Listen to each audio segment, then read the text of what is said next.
আসলে এরকম একটি গানে বক্তব্য দেওয়া সমুচিত না। সবাই এত রাত জেগে গান শোনার জন্য অপেক্ষা করছে। ঠিক এই মুহূর্তে বক্তব্য দিলে সবাই মনে আরো কষ্ট লাগে। সবাই গান শোনার জন্য আসছে, তারপর আমি বক্তব্য দিব না, শুধু আপনারা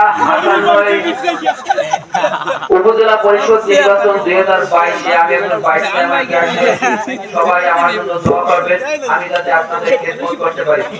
ভাইস চেয়ারম্যানের খেদমত বলতে আসলে কিছুই নাই, যা আছে শুধু জনগণের সাথে একটু আসা যাওয়া করা বা একটু যদি আপনাদের কোনো কাজে লাগতে পারি, এরকম যদি আল্লাহ আমাকে কবুল করে, যদি আমার একটু মন মানসিকতা হয় বা আমরা যারা প্রেয়ার হয়েছি তাদের একটু মন মানসিকতা থাকে, আপনারা দোয়া করবেন যাতে আল্লাহ এই রকমের মন মানসিকতা একদম কবুল করে, যারা জনগণের সাথে মিশবে, জনগণের সাথে মিলেমিশে চলবে।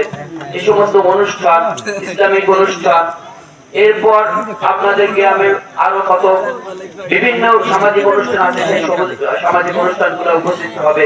এরকম মন মানসিকতা যার আছে আল্লাহ তাকে কবুল করে, এই আশাবাদ ব্যক্ত রেখে এবং আপনাদের সবার কাছে আবারও দোয়া আছে, আমি আমার সংক্ষিপ্ত বক্তব্য শেষ করছি।